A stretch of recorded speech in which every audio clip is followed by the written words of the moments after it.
A temporada 25-26 de La Liga vai começar e neste vídeo trago para você o guia completo, mostrando como chegam os 20 times que brigam pelo título espanhol. Você está no canal Miguel Fortunato, Futebol Internacional. Toda segunda, quarta e sexta trago vídeo para você. Essa semana um pouquinho atrasado, né?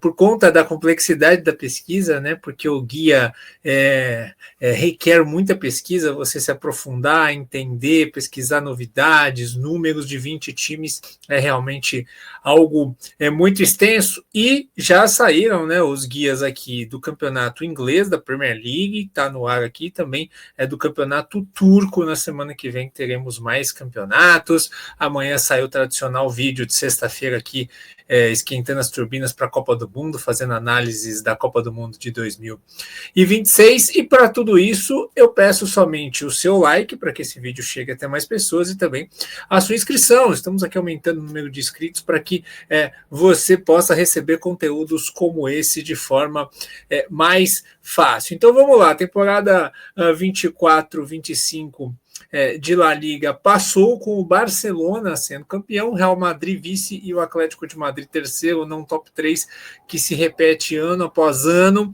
La Liga tem essa dificuldade de ter surpresas, times que se infiltram entre os melhores, né? E a gente teve indo para a Champions League o Atlético Bilbao em quarto lugar e o Villarreal em quinto lugar ganhou aí a disputa com o Betis. O Betis vai disputar a Europa League juntamente do Celta de Vigo, e o Rayo Vallecano, que ficou em oitavo lugar, vai disputar a Conference, né? Claro, vai disputar se conseguir avançar aí na fase eliminatória. E é importante dizer que a Espanha conseguiu, através do seu desempenho nas competições europeias, a vaga extra na Champions, e isso facilitou muito para o time espanhol. Temos então aí os times que chegam da segunda divisão e os mesmos favoritos de sempre. Vamos tentar entender o que pode ter de diferente nessa temporada de La Liga? Então vamos lá.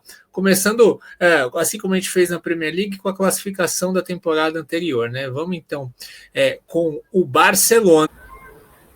Então vamos lá, o Barcelona, atual campeão, que traz aí como principal reforço para a temporada o goleiro revelação do espanhol, o Juan Garcia, né? A gente está falando em Copa do Mundo, né? Um goleiro que vai tentar aí disputar a vaga e quem sabe a titularidade na seleção, e sendo goleiro do Barcelona, ele tem muito mais força do que no espanhol, né? O Juan Garcia chega aí para, quem sabe, dominar essa posição de goleiro por anos no Barcelona. E outro reforço importante é o Marcus Rashford, atacante, né? Que já outrora foi promessa do futebol inglês, jogou no Manchester United, na última temporada atuou pelo Aston Villa, e que busca aí recuperar o futebol que esperava-se dele, né? Mas é um bom jogador, eu acho assim.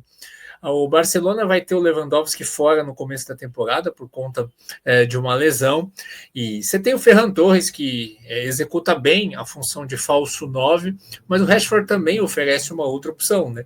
Então você não tem só o Ferran Torres agora para fazer essa função, você tem uma outra opção que é o Rashford, que é um cara que foi muito bem no Aston Villa, né? Fez alguns bons jogos, especialmente na Champions, como um falso 9, especialmente na transição. E ele é um cara que pode fazer a função do Rafinha pelo lado esquerdo e também a do Yamal pelo lado direito, embora ele prefira jogar ali pelo lado esquerdo, mas ele é um cara que te permite ter opção de banco. Ou, por exemplo, se o Hans Flick quiser, ele pode, não tem o Yamal para determinado jogo, ele joga o Rafinha para a direita e o Rashford faz a esquerda. Então, ele tem uma opção a mais para rodar o elenco, e o Barcelona, ele teve jogos adiados, né? Então ele jogou muitos jogos na reta final da temporada, faltou elenco para o Barcelona, talvez tenha faltado esse gás até para a UEFA Champions League, né? Então você vê um time base que tem laterais muito bons, né? Laterais consistentes, como o Baldé e o Koundé, só que eles não têm reforço no banco, a altura para eles.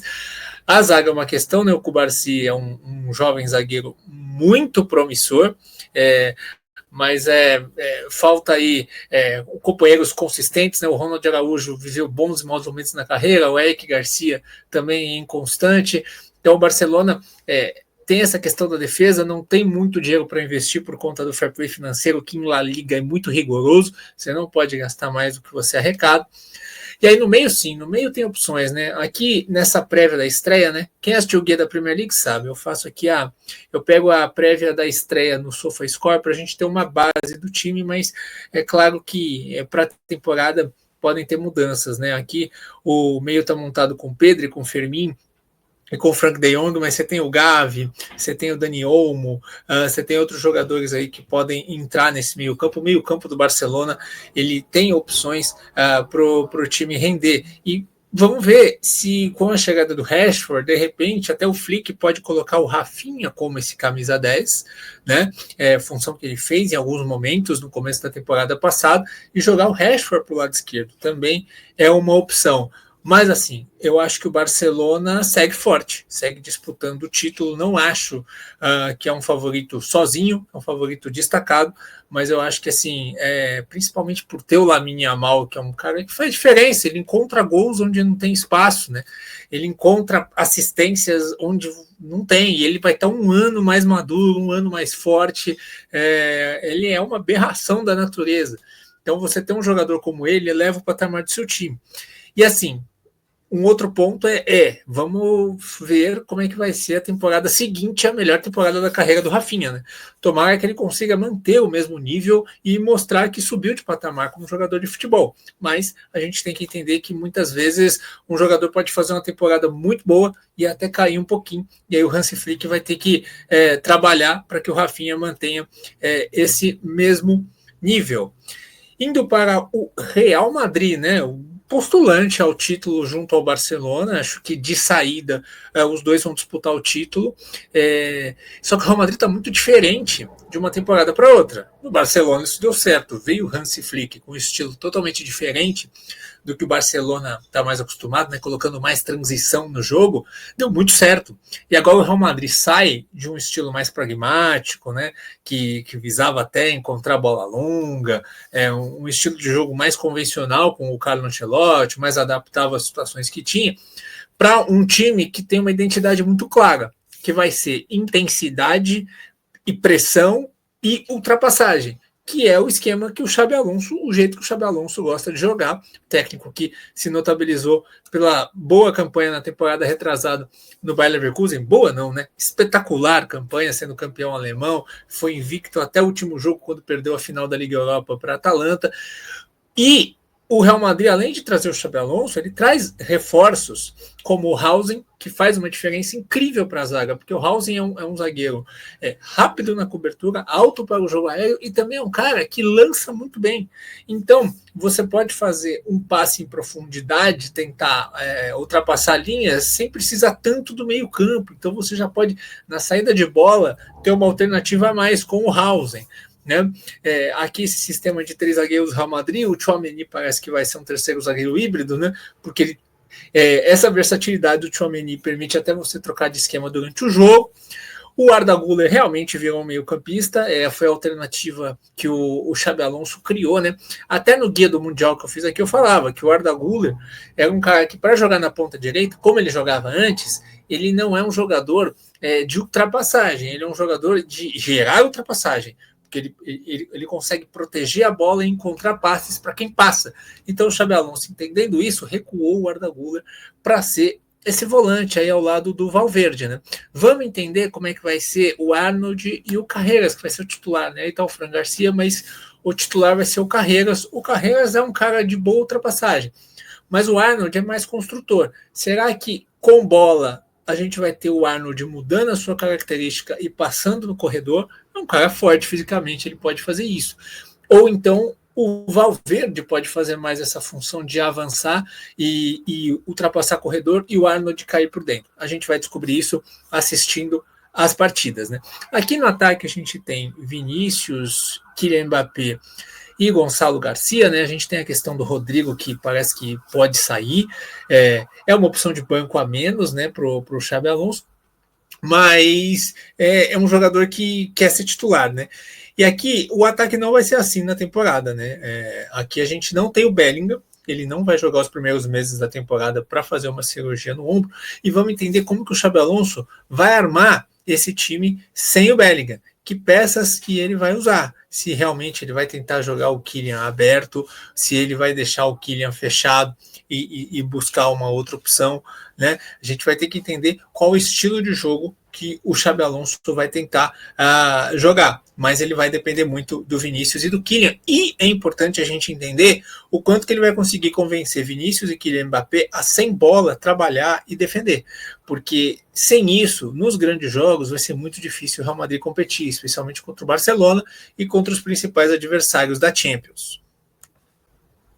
Agora, indo para o time que fecha esse top 3, né? Muito difícil imaginar que o top 3 não vai ser Real, Barcelona e Atlético, não sei a ordem. A questão é entender o quanto que o Atlético de Madrid vai conseguir se equiparar a Real Madrid e Barcelona. Né? O time vai mudar muito de uma temporada para outra, e assim, o investimento foi muito alto para que o Cholo Simeone possa incomodar os dois gigantes. E assim, o Barcelona com dificuldade de elenco, com dificuldade de contratar, com um elenco curto, e um Real Madrid que vai ter muitas mudanças, não vai ter o Bellingham por um bom tempo, seria muito importante para o Atlético se firmar e disputar, né, lá em cima. E assim, jogador tem para isso. As saídas foram Samuel Lino, que saiu, foi pro Flamengo, né? Tá jogando uma barbaridade no Flamengo. O Rodrigo De Paul foi lá jogar com o Messi no Miami. O Correia foi pro Tigres do México. O Rodrigo Riquelme saiu. Que é um jogador de banco. O Witzel, que já é um jogador mais veterano, também saiu, assim como o Azpilicueta e o zagueiro Lenglet.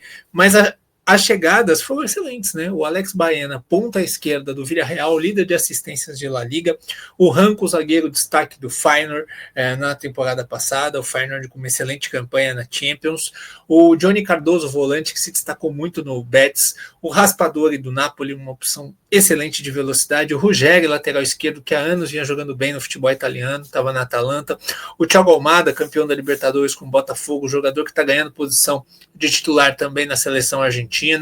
O Pulbio, lateral direito, titular da seleção espanhola sub-21, que também se destacou ali no Almeria, na segunda divisão. Então, assim, o Simeone ganhou um elenco vasto para ele poder trabalhar, né? Se a gente pensar num provável time, você tem várias opções, porque, por exemplo, para a lateral direita, aqui está o Llorente, até acho que o Llorente deve começar, mas você pode, por exemplo, colocar o Llorente como meio aberto pela direita, como o Simeone gosta às vezes também, e aí você tem o Molina e o Pulbio, o Molina, a seleção argentina, e o Pulbio como opções pela direita. Você tem o Ruggeri e você tem o Galan, que era titular, um titular contestável, mas agora vira um reserva, como opção de reserva, ok. E o Ruggeri deve ser o dono dessa posição. A zaga com o Ranco ao lado do Lenormand, você tem o upgrade também, né? Você ainda tem o Jimenez, que é experiente para o banco de reservas. O meio-campo ganha muito em intensidade, né? Porque faltava esse jogador mais intenso, porque o Koke, que fazia essa função, é um cara mais veterano, agora ele pode ficar no banco de reservas e entrar eventualmente. E o Rodrigo De Paul, ele era um jogador que monopolizava o jogo pelo lado direito, né? Apesar dele ter muita qualidade, estava travando um pouco as movimentações do Atlético de Madrid. Então a tendência é que seja mais fluido esse meio-campo com o Johnny Cardoso, né?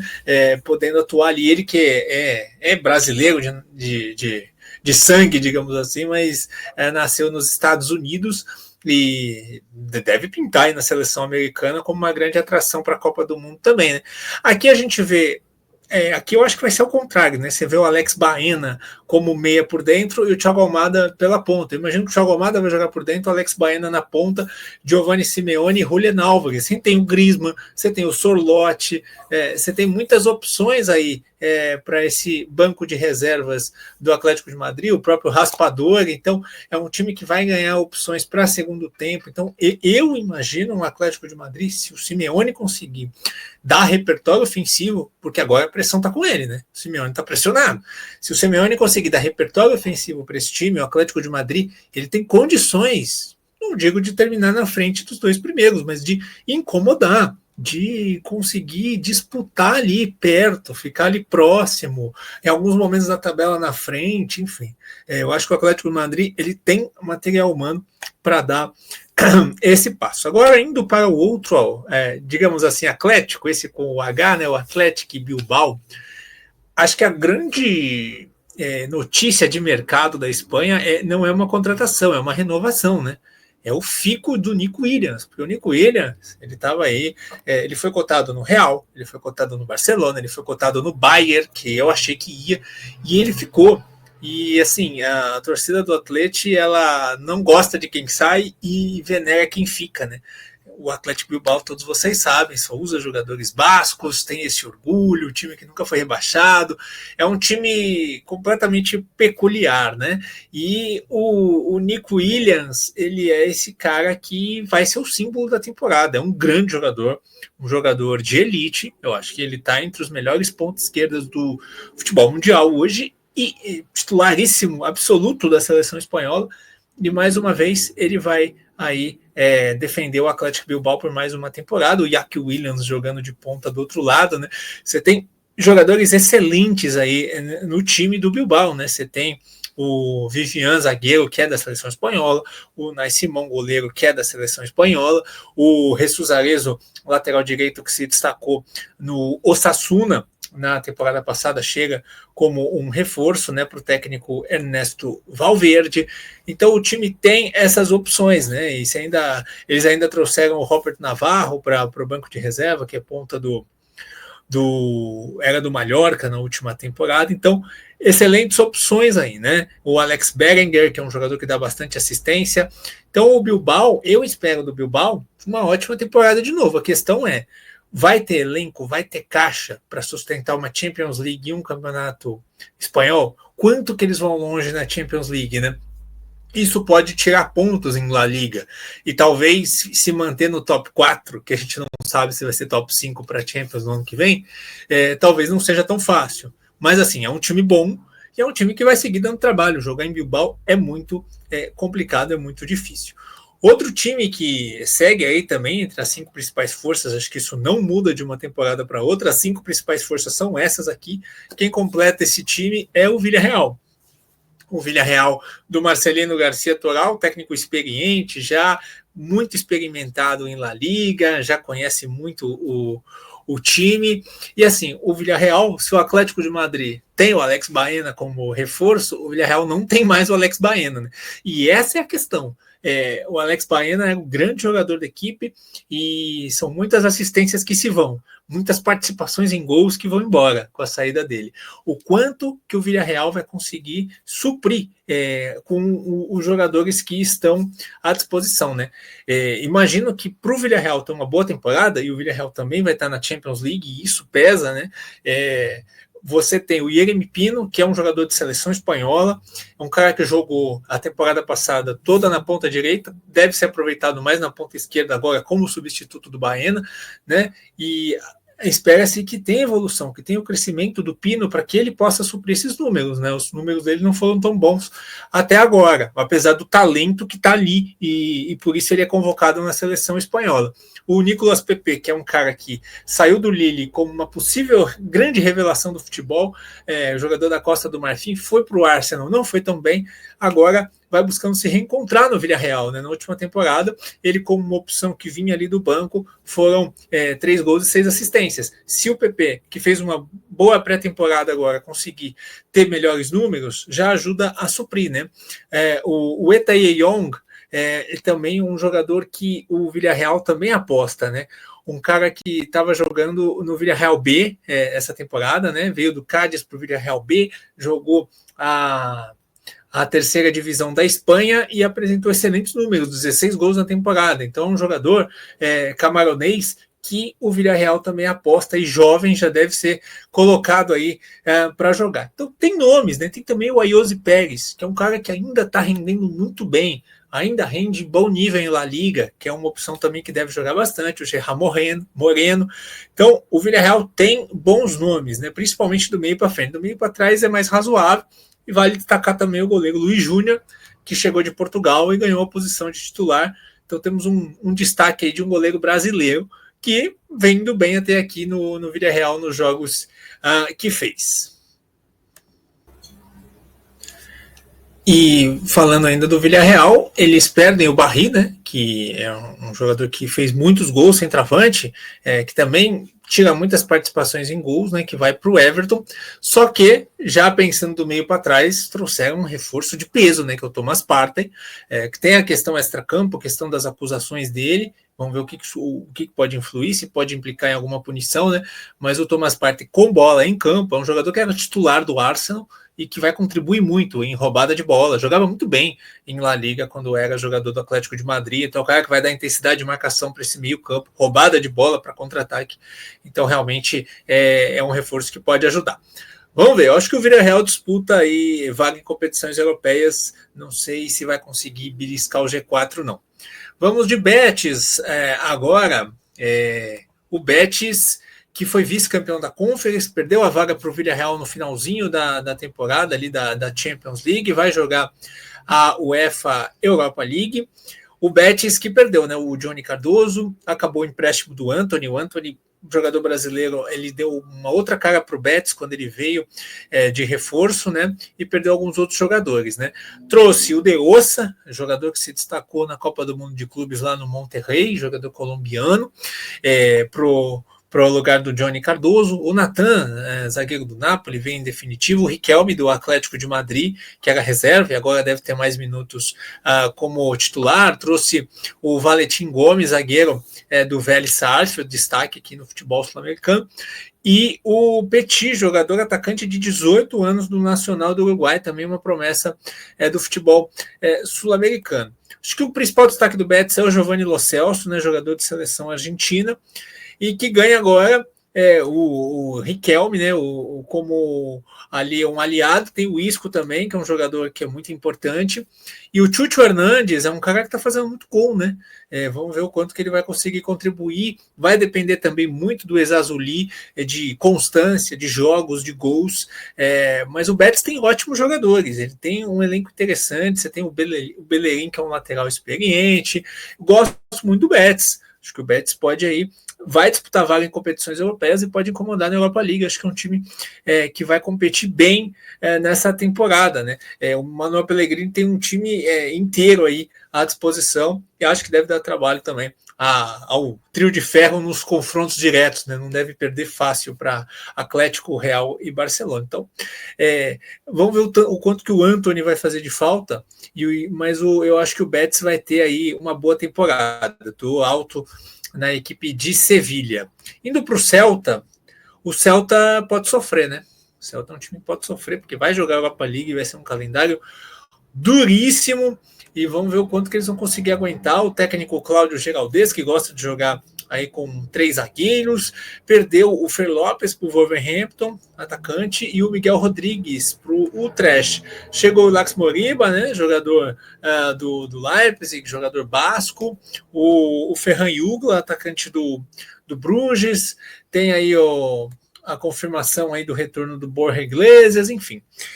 Mas eu acho que falta muito elenco, né? Acho que o Mingueza, que até jogou improvisado como lateral direito na final da Liga das Nações com a Espanha, é o melhor jogador desse time, mas eu acho que falta muito elenco para o Betis, né? Tem o Aspas, que faz gol no Campeonato Espanhol, né?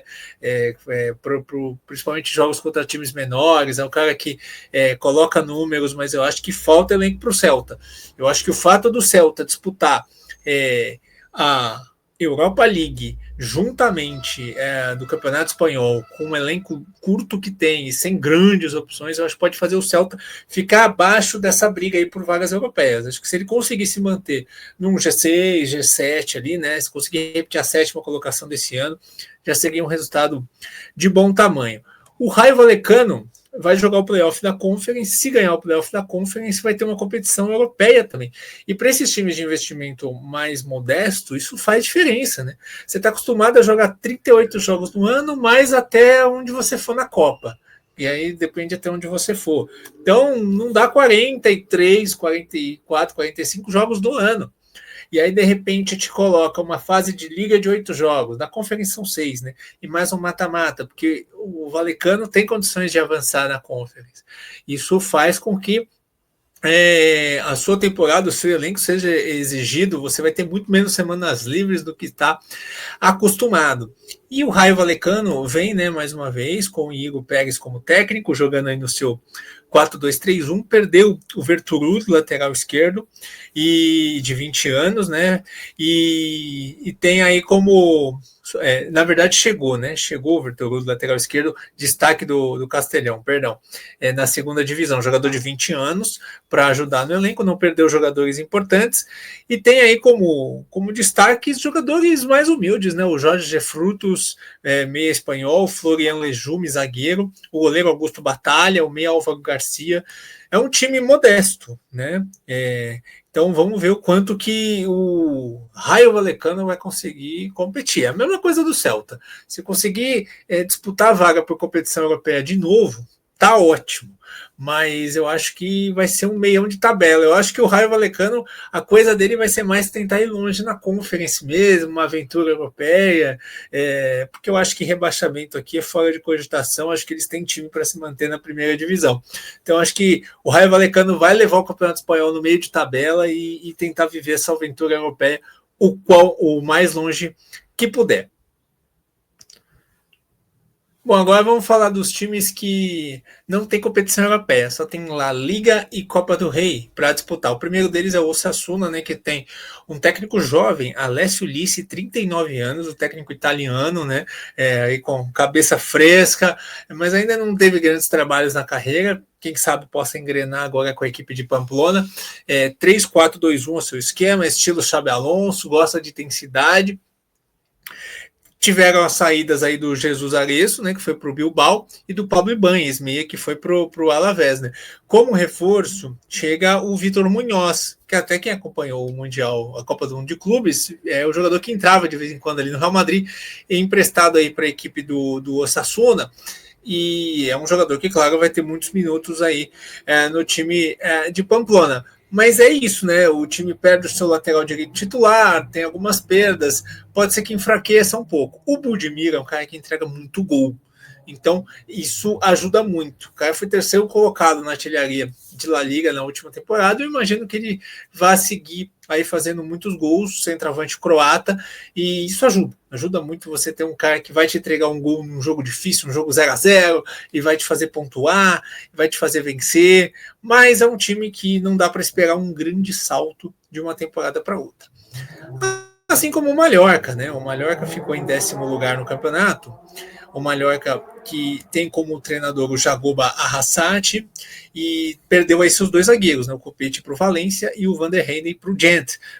Trouxe o Pablo Torre, que é um jogador que não estava sendo aproveitado no Barcelona. Tem como destaque o Vedat Muriqi, atacante da seleção de Kosovo, o Larin, né, que é da seleção do Canadá, titular do ataque do Canadá, o Antônio Railo, o goleiro Dominic Griff, mas é um time do Mallorca que é modesto. Não espero do Mallorca também. Vamos ver o quanto que o Pablo Torre vai ter aí de espaço.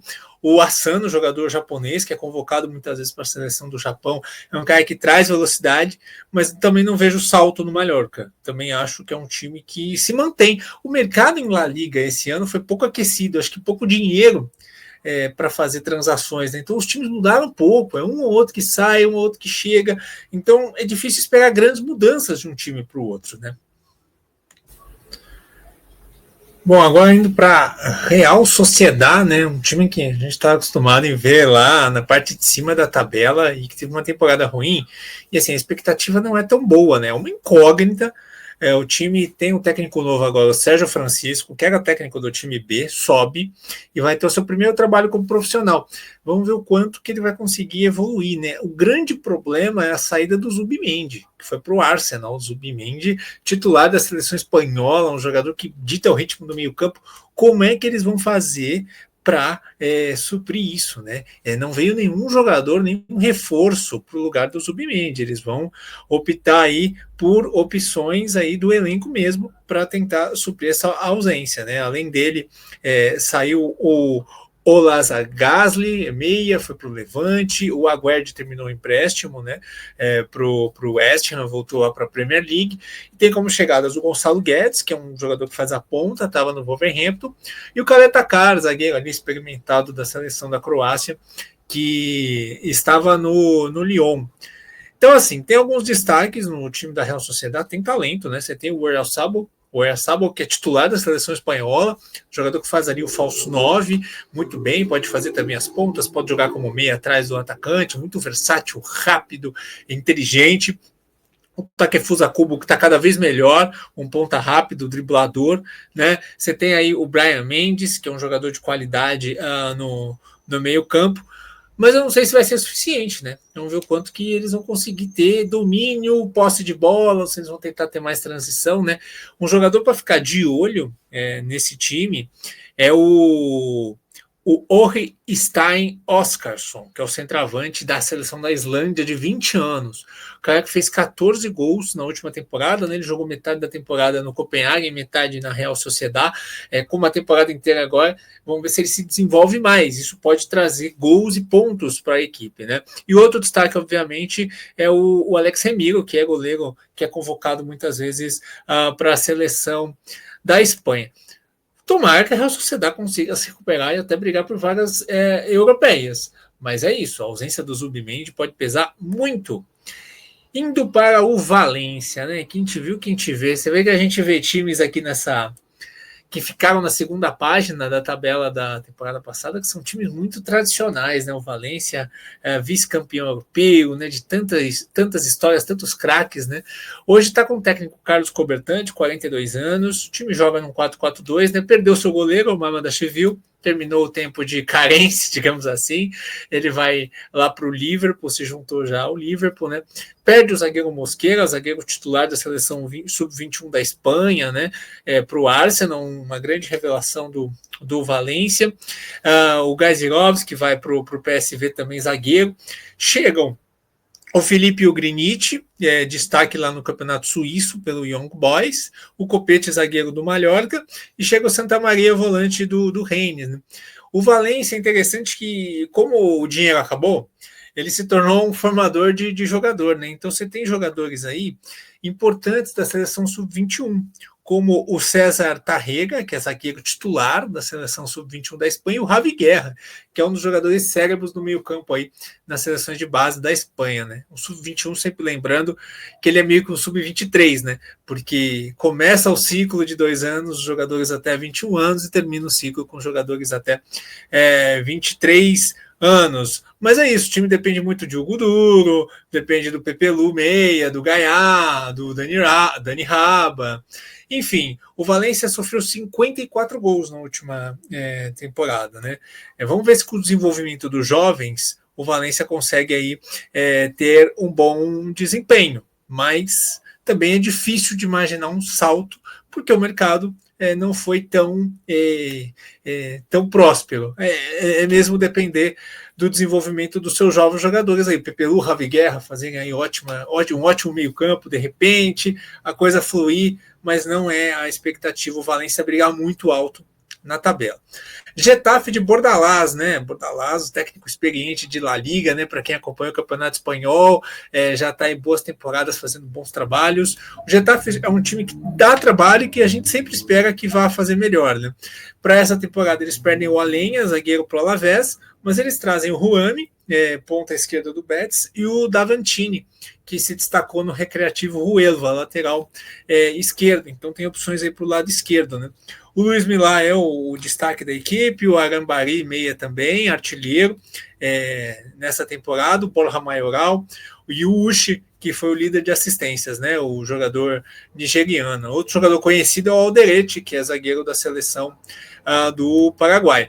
Base mantida, é um time que joga nesse sistema, que parece o do Corinthians, né, para quem acompanha o futebol brasileiro, jogo de transição, né? Eu acho que o Getafe é um time que, de repente, pode melhorar um pouquinho de uma temporada para outra com essa base forte, e um time que tem um bom treinador, né? Então, acho que dá para melhorar um pouquinho, mas nada de espetacular também. Indo para o Espanhol. O Espanhol, o time de Barcelona, que perdeu o seu goleiro, o Juan Garcia, foi para o rival da Catalunha, para o Barcelona. Tem o Manolo Gonçalves de técnico, né? Técnico que também não apresentou nada, muito brilhante até aqui. Chegaram o Roberto Fernandes, atacante do Braga, e o Dimitrovic, goleiro, do Leganés, e o grande reforço é o Kiki Garcia, né? Foi top 10 artilharia de La Liga, fez 13 gols em La Liga na temporada passada, estava no Alavés. Acho que como destaque a gente pode colocar aqui o Leandro Cabreira, zagueiro, e o Ravi Puado, meia, né? O Kiki Garcia deve entregar gols para o Espanhol. Isso deve deixar a equipe longe do rebaixamento. O Roberto Fernandes também é um atacante que pode fazer gols, então isso pode ajudar a equipe a não cair. Mas eu acho que ficar na primeira divisão tá bom, não dá para esperar muito do Espanhol, né? E fechando essa fase intermediária aqui de La Liga, a gente tem o Alavés, que perdeu o Kiki Garcia, perde seu centroavante e traz para o lugar o Mariano Dias, né? Que é um cara, o jogador ali da República Dominicana, da base do Real Madrid, que ficou anos e anos esperando uma oportunidade do Real Madrid, a oportunidade nunca veio. Jogava sempre muito pouquinho, jogo de Copa, e agora ele vai buscar o seu lugar ao sol no Alavés. Quem sabe ele consiga até ter um desempenho melhor do que teve o Kiki Garcia, né? O Alavés, que tem como técnico Chacho Coudet, né? Torcedor do Inter, do Atlético Mineiro, conhece bem. O Coudet até agora 6 vitórias, 10 empates e 8 derrotas. Não vem bem nesse começo de Alavés. Precisa melhorar, né? O time perdeu o Penicelli, atacante para o Strasbourg, e também o Santiago Mourinho, lateral direito, né? O Jordan também meia foi para o Sevilha. Chega o Youssef Henriques, que é do Real Madrid Castilha, o Carlos Alenha do Getafe, o Mariano Dias e o Pablo Ibáñez, jogador meia, que já foi até da seleção espanhola, do Osasuna. Você tem o Nahuel Tenaglia, zagueiro argentino, o Carlos Vicente, meia, que são jogadores aí com melhor desempenho na última temporada. Assim, acho que se manter na primeira divisão é bom, mas eu acho que vai conseguir. Acho que tem bons jogadores, né? Acho que o Mariano Dias é bom jogador, o Pablo Ibáñez é bom jogador, o Carlos Vicente é bom jogador. O time tem qualidade. Acho que o Alavés consegue se manter, a depender do que os times que vierem aí da segunda divisão de La Liga 2 vão aprontar nessa temporada. Mas permanecer também já é um ótimo resultado para a equipe do Alavés. Agora vamos ao 16º da temporada passada, né? E aí é o que eu falo da questão das competições europeias. O Girona ficou em terceiro lugar na temporada retrasada, vai para a Champions, e aí, conciliando Champions com o Campeonato Espanhol, tem uma queda vertiginosa, também perdeu jogadores importantes por causa da campanha que fez, e foi parar lá embaixo da tabela. Então é isso, uma temporada longa prejudica essas equipes de menos investimento, né? O Girona, eu imagino que vai ter uma temporada bem melhor. O Girona, para quem não sabe, pertence ao Grupo City, né? Então acaba recebendo jogadores do Manchester City, como é o caso do Vitor Reis, zagueiro ex-Palmeiras, que até chegou a jogar no Mundial de Clubes e agora vem por empréstimo. O Witsel chega como contratação do Atlético de Madrid, o Hugo Rincon, lateral direito do Bilbao, e o Lemar, do Atlético de Madrid também. Então, é um volante importante, até perdeu meia, né? Ele até perdeu espaço nas últimas temporadas, mas é um bom jogador. Eu acho que para o Girona ele vai ajudar. É importante para o Grupo City ter o Girona forte de novo, se manter na primeira divisão e voltar a brigar por competições europeias. Por isso que houve esse investimento aí de trazer jogadores importantes para melhorar esse elenco, né? Que tem como principais jogadores o Stuani, atacante uruguaio, o Gazzaniga, goleiro, e o Vitor Tsigankov, né? Que foi o principal destaque da temporada. Tem também o Daley Blind, lateral esquerdo veteranaço, né? Da seleção holandesa, e também o Miguel Gutierrez, que também chega como uma excelente opção. Eu imagino que o Girona, mais uma vez, o Michel é técnico desde 2021, né? E acredito que com os reforços, o Girona tem um elenco interessante. Acho que o time vai crescer, vai melhorar. E acho que quando o Lemar jogar, vamos ver no lugar de quem que o Lemar vai entrar nesse meio campo, né? Acredito que vai dar uma melhorada, você tem mais opções de banco, e acredito que o Girona vai subir na tabela. O quanto vai subir, a gente vai descobrir só vendo, mas eu acho que 16º de novo não vai ficar. A mesma coisa eu imagino para o nosso querido Sevilha, né? O Sevilha escapou por 1 ponto do rebaixamento do campeonato na última temporada, e assim, Assim, não dá para imaginar que o Sevilla vai viver esse sufoco de novo, né? A equipe está aí com um técnico novo agora, o Matias Almeida, ele que é um jogador importantíssimo da seleção argentina ali anos 90, começo dos anos 2000, ele foi campeão mexicano e grego já na carreira como técnico e vai estrear agora em jogos oficiais em La Liga, joga no 4-2-3-1. O Sevilla perde o Saúl, né, um jogador veterano que já não estava rendendo mais tão bem e foi para o Flamengo, foi para o futebol brasileiro. Mas tem jogadores que rendem bastante ainda, né? Tem o Luque Bacchio, que é o ponta belga, jogador rápido, o Agumé Meia, o meia suíço Vargas, né, jogador da seleção suíça, assim como o Dibriusou, o goleiro da Noruega, o Nyland. Então, assim, bons jogadores o Sevilla tem. E a gente espera que o Matias Almeida transforme num time consistente que faça o time pontuar. Não sei se o Sevilla consegue brigar ali top 5, top 6, top 7, não. Mas eu acho que o Sevilla vai ter uma temporada consistente e vai sair dessa loucura de brigar contra o rebaixamento. Isso eu imagino que o Matias Almeida vai conseguir dar para a equipe. Agora vamos para os times que vieram de La Liga 2, os times que sobem para essa temporada, né? O campeão foi o Levante. O Levante tem como técnico Juan Calero, que está lá desde 2024, joga com 3 zagueiros, perdeu o Kokorashvili para o Sporting, né? Mas trouxe o Koyalipo, centroavante da República Centro-Africana, que fez 18 gols na temporada passada, um jogador fazedor de gols, forte, e pode ajudar muito o time a fazer mais gols, né? Tem aí como destaque o Pablo Martínez, meia, o Adriano Lafuente, o De La Fuente, zagueiro, e o Carlos Álvares, meia.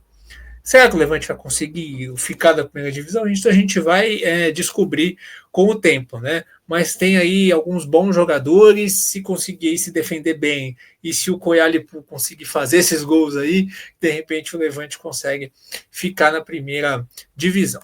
Indo para o Elche, vice-campeão de La Liga 2, o time tem o Éder Sarabia como treinador, perdeu o Nicolas Fernandes para o New York City, o Nicolas Castro para o Toluca. Então, o mercado da CONCACAF veio e tirou destaques da equipe do Elche, né? Mas, por outro lado, eles trouxeram o Federico Redondo, jogador do Inter Miami, volante, que jogou a Copa do Mundo de Clubes, né? E trouxeram alguns outros jogadores também, né? O Álvaro Rodrigues, do Real Madrid Castilha, que estava emprestado para o Getafe, mas foi muito mal na temporada passada. O Martim Neto, meia do Benfica, jogadores ali que atuavam poucos nas equipes, né? Não sei o quanto que eles vão conseguir fazer aí de diferença. O Elche, até pela localização, né, pela cidade, tem muito jogador marroquino na equipe, né? O melhor deles é o Mourad El Ghezouani.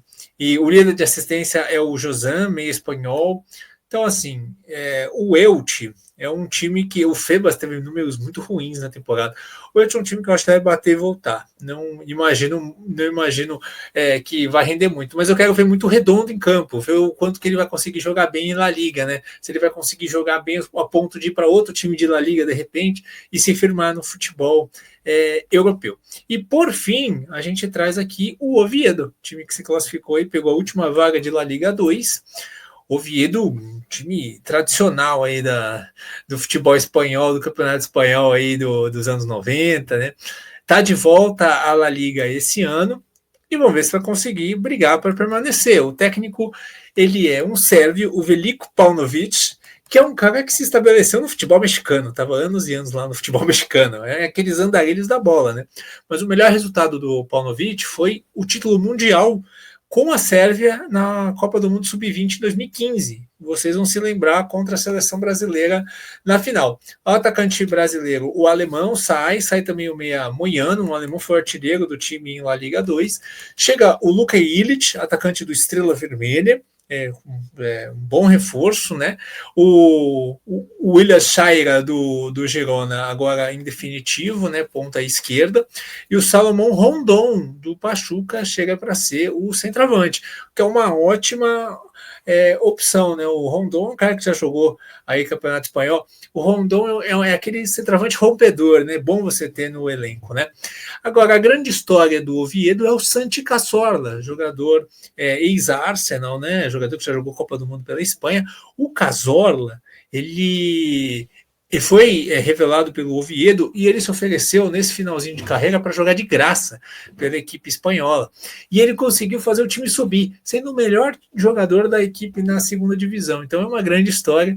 Então, provavelmente deve ser a temporada de despedida do Santi Cazorla do futebol, jogando aí com a equipe do Real Oviedo, tanto que na prévia da escalação da estreia ele nem está como titular, mas deve entrar, deve jogar jogos importantes, deve contribuir com a sua experiência. Se Salomão Rondon, se o Luka Illich, se esses reforços conseguirem fazer o time render, quem sabe o Oviedo não consegue disputar essa permanência aí, né? Até porque o nível ali médio de La Liga, né, não está tão alto, nenhum time subiu muito de patamar. Então, assim, eu acho que há esperança para os 3 times que sobem, diferente da Premier League, onde o nível é muito alto no médio escalão, aqui já não é tão alto, não teve tanto dinheiro de contratação.